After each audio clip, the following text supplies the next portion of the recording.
"These heartless little bastards, you three are a disgrace to this community," one of the women hissed, standing just inches from my youngest daughter's tear-streaked face. I arrived just in time to hear those words, sharp, cruel, and delivered like a verdict in a courtroom where we'd never been allowed to speak. I didn't shout. I didn't cry. I just smiled, looked the woman dead in the eyes, and said, "Thank you." Then I turned around and walked away. That moment, calm on the outside, burning on the inside, was the beginning of everything. It was supposed to be a lighthearted morning. Just me and my two daughters, Natalie and Grace, at the Saturday market. Something we did almost every weekend. Fresh produce, local honey, handmade chocolates. It felt like a small pocket of peace after a long, traumatic year. It had been 8 months since my ex-husband died. He was 48. A car accident. Sudden. Shocking. The kind of phone call that splits your life into before and after. And as if death wasn't enough, what came after cracked our family to its core. You see, just 3 weeks before he died, I had filed for divorce. After discovering his affair. And not just any affair. A long-term relationship with another woman that had resulted in 2 children. Twin boys.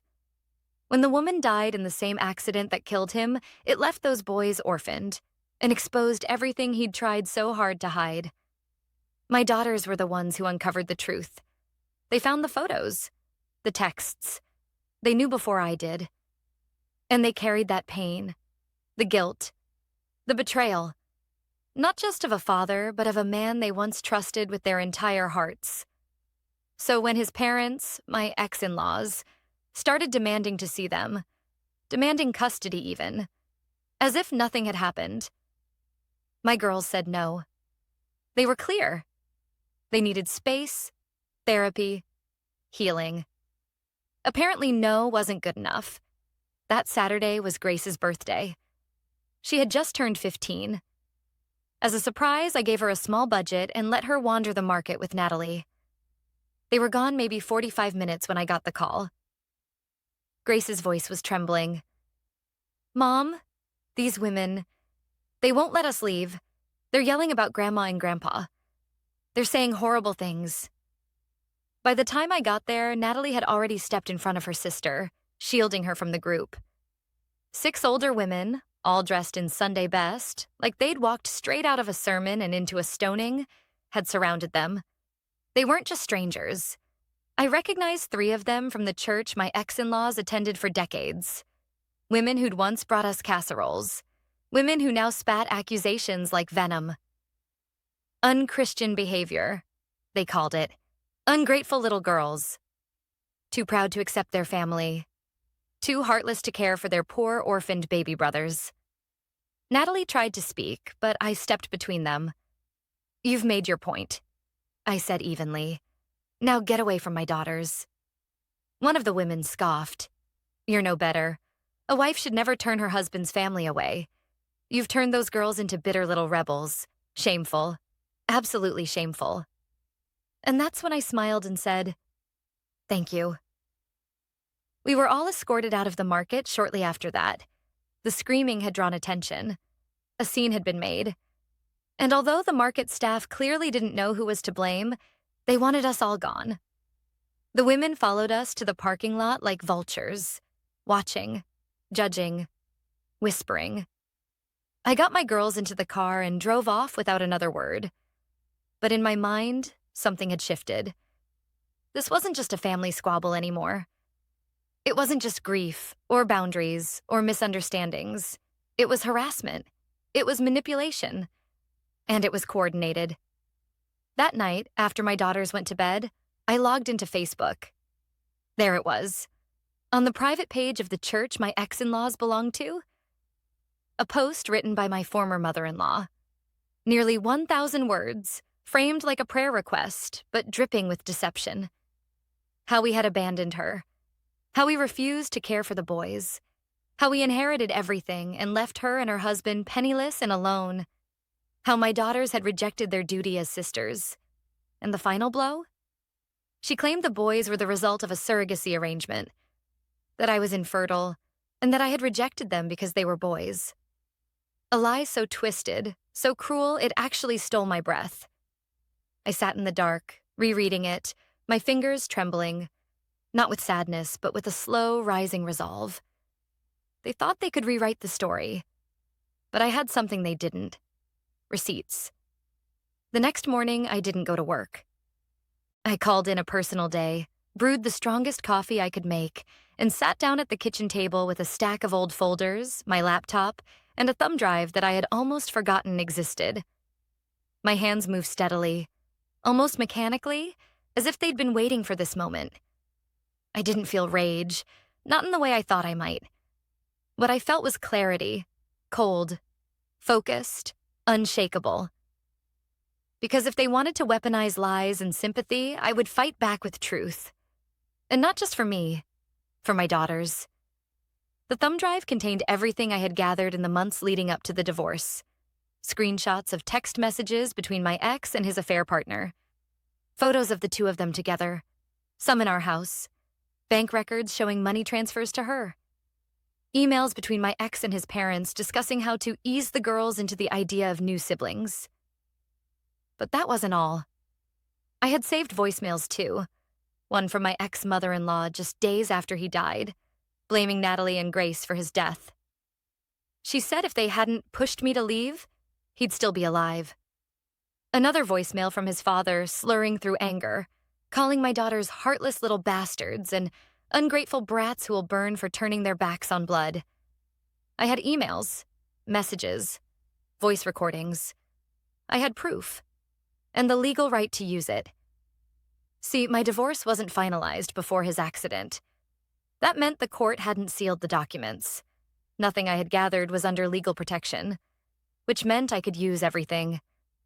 By noon, I was standing at the print shop counter, handing over a flash drive to a young man with silver hair and half-moon glasses.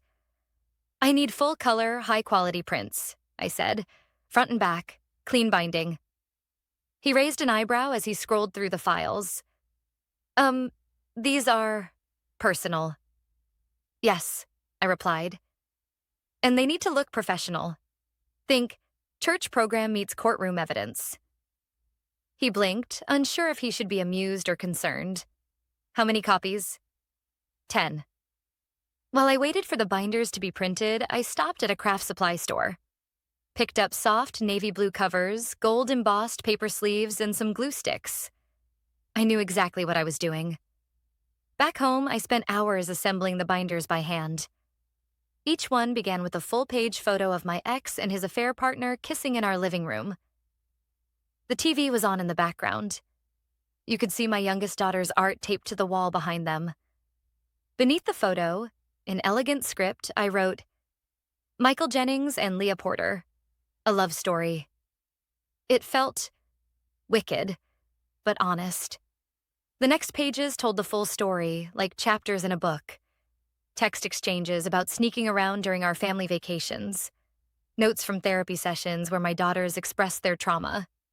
Emails from his parents encouraging him to keep lying to me for the sake of peace.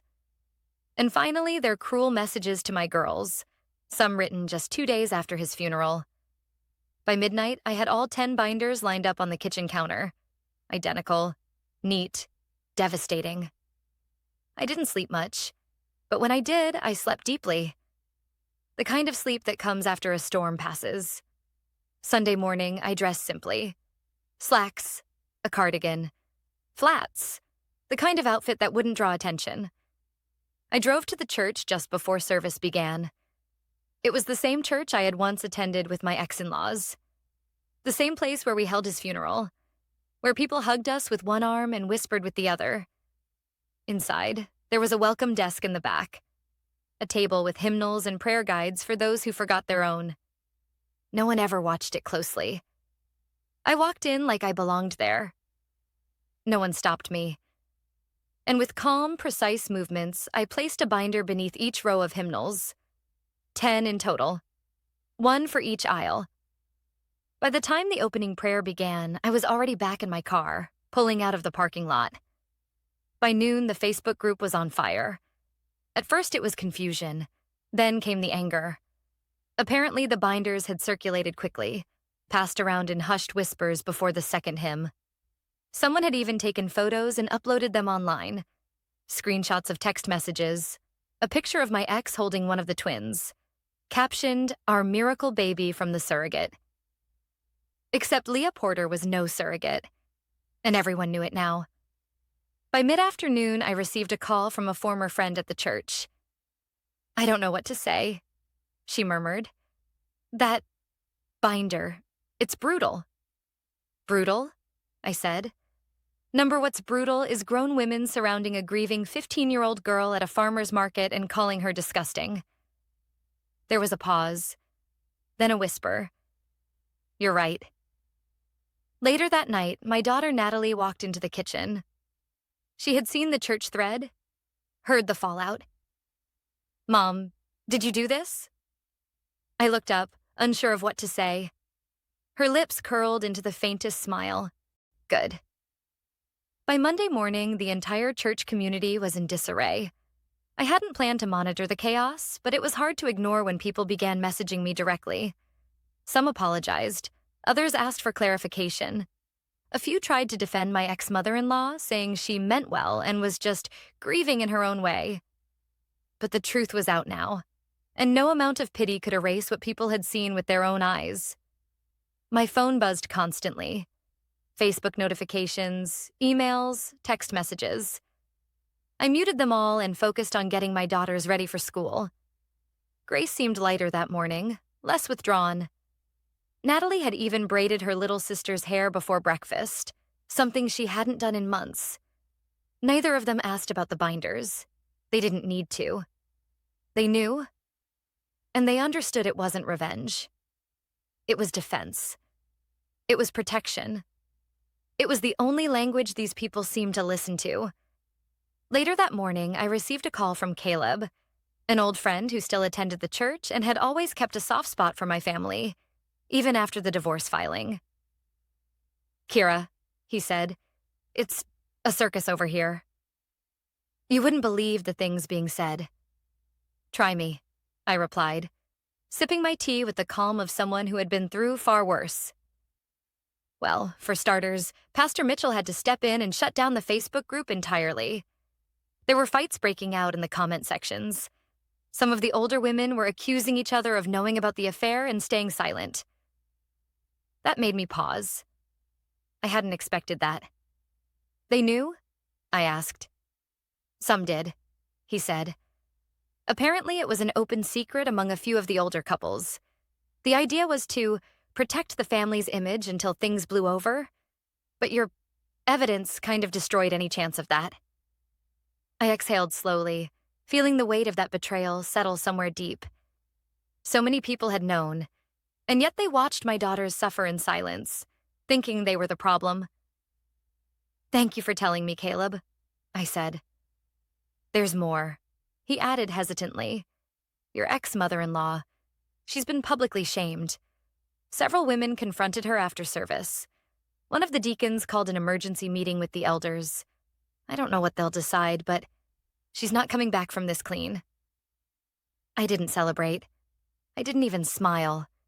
It wasn't about humiliating her. It was about stopping her. About showing her that actions have consequences, that she could no longer manipulate people with carefully constructed sob stories. By Wednesday, 2 things arrived in the mail. One was a letter from an elderly woman I barely knew. She'd included a handwritten apology to both my daughters. The other was a formal invitation from the church's Women's Council, asking if I'd be willing to attend a reconciliation lunch. I stared at the invitation for a long moment before setting it aside. There would be no reconciliation. Not when Natalie had spent 2 months of therapy blaming herself for ruining the family. Not when Grace still had nightmares of her grandmother's voice telling her she was broken like her mother. No lunch would undo that. That night, as we sat on the couch watching a movie, Grace suddenly spoke up. "Mom, do you think Grandma really believes we're evil?" I turned to her. Her eyes were glassy, distant. Natalie paused the movie without a word. I reached over and took Grace's hand. "No, sweetheart. I think she's scared. scared that if people see the truth, they'll realize she's not the person she pretends to be. And instead of owning her part in this, she blamed the only people who never had a choice. Grace didn't say anything, but she leaned into my shoulder and stayed there. Natalie resumed the movie. We never finished it. The next morning, my lawyer called. "I've just been served notice," she said. "Your ex-in-laws have officially filed for custody of the girls." I closed my eyes and breathed in. Slowly, deeply. Of course they did. "They're not going to win," I said calmly. "I know," my lawyer replied, "but we'll need to be thorough. They're claiming emotional neglect, that the girls are being turned against their only remaining blood relatives. They're being protected from people who call them names." I snapped. "I agree with you, but we're going to need documentation. All of it." "I already have it," I said, opening the desk drawer where my folder of evidence waited. That evening, after the girls went to bed, I sat down at my laptop and began compiling everything. Emails, voicemails, social media posts, screenshots of the church Facebook group before it went dark. And of course, the binders. If they wanted to drag this into court, I'd be ready. But what they didn't realize was this. They'd already lost, because now the community wasn't backing them anymore. Now the girls knew the truth. And now, I wasn't alone. The subpoena arrived on a Thursday. It was neatly tucked into a manila envelope, hand-delivered by a process server who asked, with unconvincing politeness, "Are you Kira Jennings?" I nodded, took the envelope, and closed the door without a word. Inside, it was all there. My ex-in-laws, Henry and Elaine Jennings, had formally filed for emergency custody of Natalie and Grace. Their claim? That I was emotionally unstable, bitter over my husband's death, and poisoning the girls against their true family. I stared at the page for a long time. They'd crossed a line. Before, they were just meddling, manipulative, and cruel. Now, they were dangerous. I called my lawyer immediately. "They're pushing hard," she said, flipping through the documents on her end. "They've filed for a hearing within 3 weeks. That's unusually fast." "Can they do that?" "They can request it," she said. "But it's usually only granted in actual emergencies. Abuse, drug use, serious neglect. You've got none of that. But they're hoping to catch you off guard. They're going to be disappointed." The next few days became a blur of preparation. I pulled every record I had. Every therapy note that showed how the girls were recovering. Copies of the voicemails where Elaine screamed at me. Texts calling my daughters selfish little girls who destroyed their father. I even included the letter from the woman at church who apologized to them, because even strangers could see what was happening. My lawyer was impressed. "I've never had a client more prepared," she said. "This case is built like a fortress." "I'm a mother," I told her. "They came for my daughters. What else did they expect?" But even with the strength of our case, I wasn't prepared for what came next. It was Sunday morning when I saw it. An email from Megan Thompson, Natalie's former best friend's mom. We hadn't spoken in almost a year. Not since the divorce was announced. I almost ignored it, but something told me to read. "Kira, I don't know how to say this, but I need you to know I've been speaking with Elaine. She reached out to me and several other moms. She's been trying to get people to testify on her behalf. She's saying awful things about you, that you're unstable, emotionally abusive, and turning the girls into angry atheists." I didn't believe her. But some people, they're listening. I reread that paragraph 5 times. My stomach turned. They were trying to build a case on lies, and they were using people I used to trust to do it. I called Megan immediately. "Did she say who she contacted?" "Not everyone," she replied. "But I know she spoke with Ms. Carter from the PTA, and maybe even with your neighbor Susan." I sighed. Susan had never liked me. She always had something to say about my garden or my chaotic schedule. "I just thought you should know," Megan added. I told her I wasn't interested, but she's trying to build momentum. "Thank you," I said, trying to keep the tremor out of my voice. I always thought you were a good mom, she said gently. So did Natalie. You don't deserve this. That evening, I sat in the living room watching Natalie and Grace do homework at the dining table. They were calm, peaceful, more at ease than they had been in months. I hated that I had to keep this from them. That while they were starting to breathe again, their grandparents were plotting to take that away. I would not let them. The next morning, I had my lawyer draft a motion to dismiss the emergency custody request and file for a protective order. One that would legally bar my ex-in-laws from contacting the girls directly. We attached everything. Screenshots, voicemails, texts, even the binder. When my lawyer saw the opening photo, the one of Michael and Leah in our living room, she looked up at me. This? She asked. It started here, I said. Let it end with the truth. By Friday, news of the custody filing had leaked. Elaine's supporters tried to rally again, mostly in whispers, Facebook comments, and veiled posts about forgiving mothers who've lost their way. But something had shifted. This time, people pushed back. Caleb texted me again. You wouldn't believe what's happening, he wrote.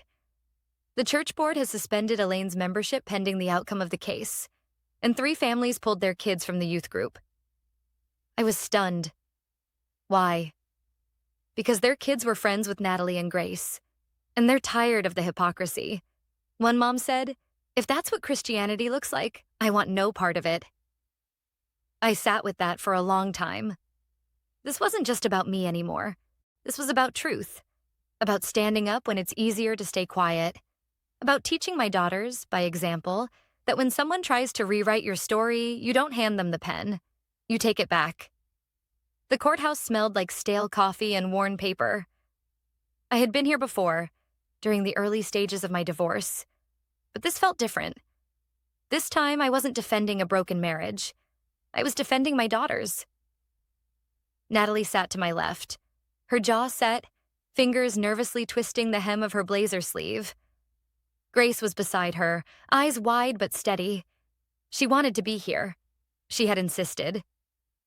I want to look her in the eye, she had said the night before. I want her to see that we're not scared anymore. I hadn't expected that kind of courage from a 15-year-old, but then again, my girls had grown up fast. Too fast. Across the room, Elaine and Henry Jennings sat behind their attorney, looking as if they'd just stepped out of a glossy church bulletin. Henry stared straight ahead. Elaine, dressed in a soft blue blouse and pearl earrings, occasionally glanced our way with the same smug, wounded expression she had worn at my ex-husband's funeral. Their lawyer opened the proceedings with the usual formalities, but the moment she began her argument, I felt my pulse rise. She painted me as unstable, bitter, emotionally manipulative. Claimed I'd isolated the girls from their rightful family. Referred to the Facebook post Elaine had written, yes, that post, as a cry for help from a grieving grandmother. No mention, of course, of the part where they accused Grace and Natalie of being a disgrace to their father's name. Then it was our turn. My lawyer stood, calm and deliberate. She didn't raise her voice. She didn't dramatize. She just presented. First, the voicemails. The courtroom sat in stunned silence as Elaine's voice played through the speaker system. Sharp, biting, unmistakable. You little monsters. I hope you cry yourselves to sleep every night until you remember what you did to him. Then came the texts, the screenshots, the images. A photo of my ex and Leah in our home, followed by a message from Elaine telling him not to confess too soon, or he'd ruin everything. The judge leaned back, brows drawn. And then finally, my lawyer pulled out the binder. The courtroom clerk passed it up to the bench. The judge flipped through the pages slowly, then looked directly at Elaine. I've read this cover to cover, she said. Do you deny any of this? Elaine opened her mouth, but nothing came out. Then something happened that none of us expected. Caleb stood up in the back of the courtroom. I'd like to speak, Your Honor, he said. If you'll allow it. He was sworn in as a character witness. I didn't ask him to come. I didn't know he would. But he did. He told the judge how long he'd known our family, how he'd watched my daughters grow up, how Elaine had twisted the church community into rallying around her lies until the truth could no longer be denied. She weaponized her grief, he said plainly, and she tried to destroy these girls in the process.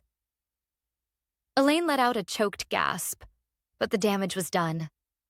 By the end of the hearing, the judge didn't even hesitate. The petition for emergency custody is denied. Furthermore, this court finds sufficient cause to issue a restraining order barring the petitioners from contacting the minors directly or indirectly for a period of no less than 1 year. Elaine's mouth fell open. Henry lowered his head, saying nothing. And Ms. Jennings, the judge added, turning to me, I want to commend you. It's rare that a parent comes this prepared and this composed in the face of such hostility. Your daughters are lucky to have you. I nodded, unable to speak. Natalie squeezed my hand. Grace blinked hard, her lower lip trembling. We had won. Outside the courthouse, reporters waited. I hadn't told anyone. But the story had leaked. Maybe through Caleb, maybe someone from the church. I didn't care. One of them called out, Ms. Jennings, do you have any comment on the ruling? I turned, still holding my daughter's hands. Yes, I said. I do. Let this be a reminder that grief doesn't excuse cruelty, and that protecting your children doesn't make you vindictive. It makes you a parent. That night, we ate pizza on the living room floor. Grace laughed for the first time in weeks. Natalie put on her favorite music. I didn't cry until they went to bed. Not from sadness, but from relief. The war wasn't over yet, but the battlefield was no longer in their hands. It took 3 weeks before the silence felt real. No calls, no letters, no lurking church ladies outside the grocery store. Just quiet. Peaceful, uneasy quiet. The court order had done what logic and boundaries never could. It shut them down. Elaine and Henry Jennings had officially been barred from any contact with Natalie and Grace for 12 months, with an extension possible pending review. But I knew them well enough to know the silence wasn't surrender. It was retreat. A chance to regroup. To plot. But this time we weren't hiding. And we weren't afraid. Grace returned to therapy with renewed purpose. I want to talk about how I froze, she told her counselor. At the market. I want to understand why I just stood there. Natalie started writing again. Pages and pages of poetry and reflections that she kept in a floral notebook tucked under her pillow. I never read it, but I caught glimpses of lines when she left it open by accident. You don't heal by pretending it didn't hurt. She called me broken, but I'm still standing. As for me, I finally started sleeping through the night. For the first time in over a year, I didn't keep my phone under my pillow, waiting for another crisis. Then came the letter. Handwritten, slanted cursive on stiff cream-colored stationery. It was from Elaine. She didn't apologize. Not really. But she did what narcissists often do when their world caves in. She reframed the story to make herself look like the victim again. She wrote about losing everything. Her son, her place in the church, her connection to the only grandchildren she had left. She mentioned the custody battle as if it were a misstep, not a full-scale attack. And in the final paragraph she wrote, I pray one day you will allow us to be part of the girls' lives again. Family is all we have. I folded the letter neatly and slid it into a folder labeled documentation. I didn't respond. Around the same time, Caleb reached out again. The pastor's stepping down, he told me. The board's decided the church needs a new direction. And well, some of us think that includes rebuilding what we've lost. I hesitated. You mean... I mean the community owes you. You and the girls. I appreciated the sentiment. I really did. But some bridges aren't meant to be rebuilt. Some are meant to burn so others can find the light. One Saturday afternoon, Natalie came downstairs holding a box from the attic. Inside were old family photos, back when things looked normal on the surface.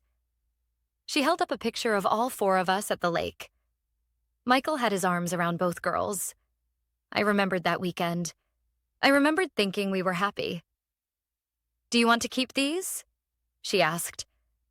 I looked at the photo, at the lie it represented, then at the daughters who had survived it. "No," I said softly.